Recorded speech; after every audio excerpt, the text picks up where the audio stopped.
ओ देश मेरे तू जीता रहे, तूने शेर के बच्चे पाले। एक लाल हुआ बलिदान तो क्या 100 लाल तेरे रखवाले हैं। तेरी मिट्टी में मिल जावा गुल बन के मैं खिल जावा, इतनी सी है दिल की आरज़ू। देश के लिए अपने प्राणों की आहुति देने वाले शहीदों को तो हम सभी श्रद्धांजलि देते हैं, लेकिन कभी उस पिता की आंखों में झांक कर देखिए जिसने देश के लिए अपना बेटा खोया हो। हम उस दर्द को शायद बयां नहीं कर सकते। उनकी आंखों में बेटे के खोने के गम के साथ गर्व नजर आएगा कि मेरा बेटा देश के लिए शहीद हो गया। ये तस्वीर उत्तर प्रदेश के आजमगढ़ जनपद में करगिल शहीद राम समूज यादव को श्रद्धांजलि देते हुए उनके पिता राजनाथ यादव की है, जहां सगड़ी तहसील क्षेत्र के नत्थोपुर अनजान शहीद के शहीद पार्क में शहीद राम समूज यादव की 24वीं करगिल शहीद मेला एवं श्रद्धांजलि सभा का आयोजन किया गया था। इस कार्यक्रम में पूर्वांचल के विभिन्न जिलों से 30 शहीद परिवारों को सम्मानित किया गया एवं अंगवस्त्रम और स्मृति चिन्ह भेंट किया गया। अतिथियों को भी अंगवस्त्रम एवं मोमेंटो स्मृति चिन्ह भेंट किया गया। जनपद के विभिन्न क्षेत्रों से आए कलाकारों ने एक से बढ़कर एक सांस्कृतिक कार्यक्रमों की प्रस्तुति के साथ सभी को तालियां बजाने पर मजबूर कर दिया। इसके पूर्व शहीद राम समूज यादव के पिता और उनके छोटे भाई प्रमोद यादव सहित उनके परिजनों ने श्रद्धांजलि अर्पित किया। वहीं शहीद मेले के मुख्य अतिथि कर्नल GD बख्शी एवं करगिल योद्धा दीपचंद वर्तमान सांसद धर्मेंद्र यादव द्वारा उन्हें श्रद्धांजलि दी गई। इस दौरान भोजपुरी कलाकार गोलू राजा एवं अनुपमा ने बेहतरीन भोजपुरी गीतों से सराबोर कर दिया। कार्यक्रम को संबोधित करते हुए GD बख्शी ने नौजवानों में जमकर जोश भरा और सेना में आने की अपील की। देखिए, मैं बहुत प्रभावित हूँ। मैं पूरे देश घूमा हूँ बच्चों को आह्वान देने के लिए, सेना में आने के लिए, लेकिन इस तरह अपने एक शहीद पुत्र को याद करना ये अनूठा, इतना भव्य समारोह। और ये 25 साल हो गए हैं समारोह को होते, जिसमें इतने जन समूह आया है। मैं बहुत बहुत प्रभावित हूँ किस तरह इसी तरह वीरता की परंपरा चलती रहती है।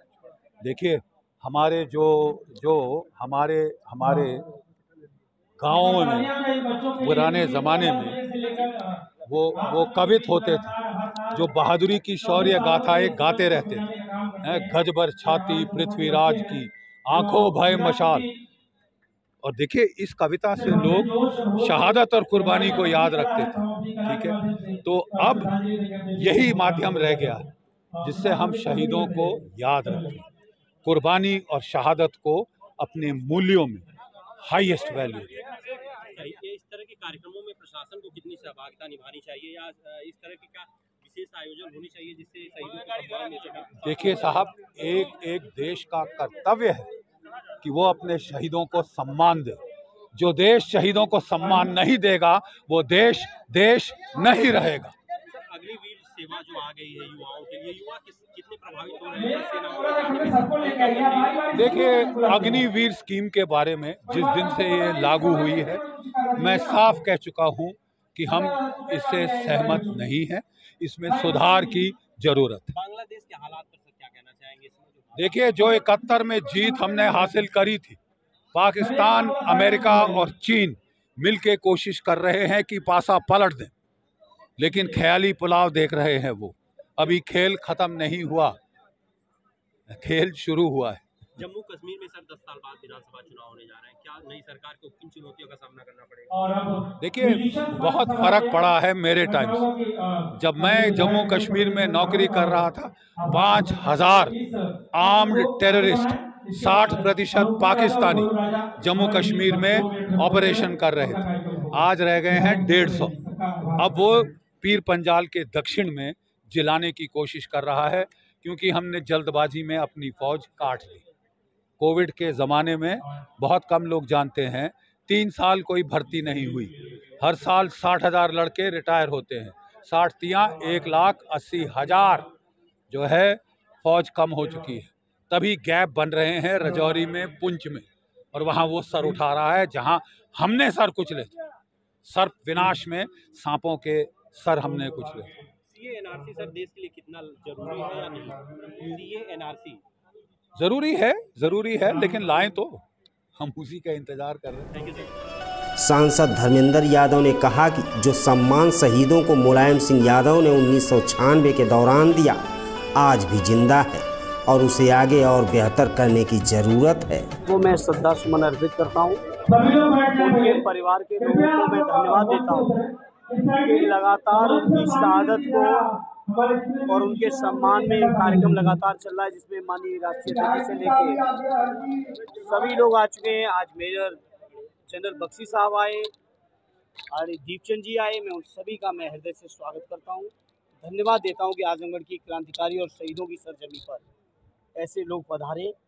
इनके आने से न केवल हमारे शहीदों को सच्ची श्रद्धांजलि मिली है बल्कि हमारे नौजवानों को बहुत सारी प्रेरणाएं मिली। एक तरफ देश का युवा देश के लिए जान देने के लिए सरहद पे जाता है, दूसरी तरफ देश में अग्निवीर जैसी स्कीम लागू होती है जिससे युवा देखिए, हम तो बड़ा इस स्कीम के जब से मैंने सुना है मैं अंदर से आहत हूँ। आखिर देश की सरकार को क्या हुआ है मैं समझ नहीं पा रहा हूँ। जहाँ नौजवानों को जो सेना में विशेषकर जा रहे हैं, जो सुरक्षा के लिए लगे हुए हैं, उनके मनोबल को बढ़ाना की काम करना चाहिए था। वहीं उनके जीवन को 4 साल बाद उनका जीवन किस तरफ होगा, अंधकारमय होगा, उनके जीवन और रोजगार की चिंता होगी। इस चिंता के बीच कहीं ना कहीं हमारे सैनिकों का मनोबल गिरेगा। इसे योजना देश के लिए हितकारी नहीं है, नौजवानों के मनोबल के लिए हितकारी नहीं है, उनके जज्बे के लिए हितकारी नहीं है और इस योजना को सरकार को अविलंब वापस लेना चाहिए।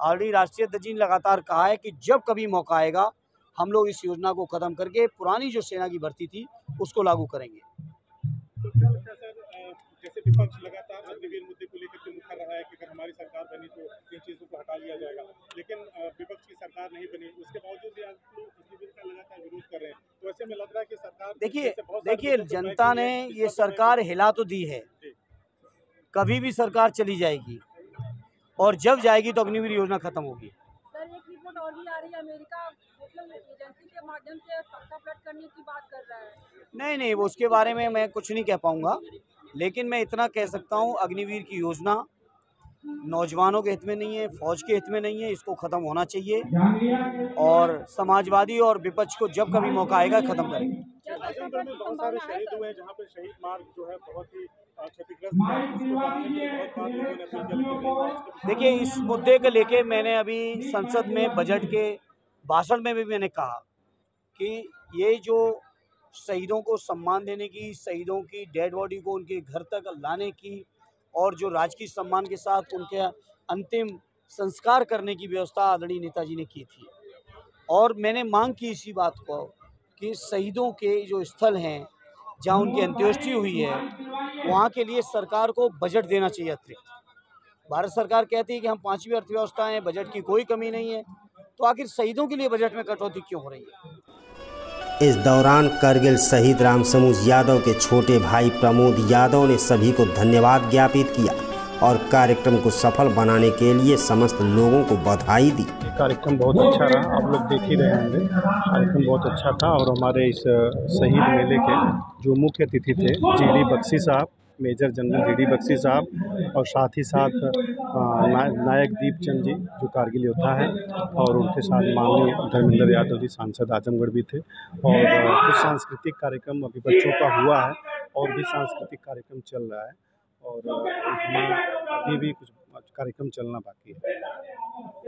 हर बार हमारा ये सवाल रहता है क्या प्रशासन से कोई सहयोग मिला, इस बार भी वो क्या ऐसी कोई प्रशासन का सहयोग का मतलब एक ही है कि प्रशासन जो शांति कायम करने का जो उनका सहयोग था वो सहयोग प्रशासन हमको दी है, लेकिन और कोई ऐसा कोई सहयोग कार्यक्रम के लिए ऐसा कोई सहयोग प्रशासन का जी। आज आजमगढ़ आए हुए हैं आपके कार्यक्रम में, क्या आप चाहेंगे किस तरह से आपका सहयोग मिले, किस तरह से बताया? मैं देखिए सांसद जी से बोला था कि शहीद स्मृति या शहीद स्मारक या शहीद वन उपवन हर शहीद का होना चाहिए और अच्छे स्तर से होना चाहिए और जिस दिन वो शहीद हुए थे उस दिन उनके इसी तरीके से हर शहीद का कार्यक्रम होना चाहिए, शहीद मेला हर शहीद के यहाँ होना चाहिए।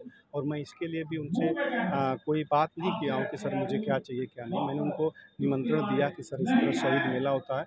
मेरे बड़े भाई थे जो कारगिल में शहीद हो गए, तभी हम लोग 24 साल से लगातार उनके याद में एक शहीद मेला का आयोजन करते हैं, उसमें आपको मैं बुलाना चाहता हूँ। उन्होंने निमंत्रण स्वीकार किया और आए भी। और उन्होंने कुछ आपकी इस तरह मदद करने के या शहीद भवन बनाने की तरह कोई बात की है? अभी उन्होंने बोला है, अभी तो उन्होंने बोल उद्बोधन कर रहे थे, उन्होंने बोला है कि अगर मेरे लायक कुछ भी ज़रूरत होगी तो मैं सहयोग करूँगा इस बात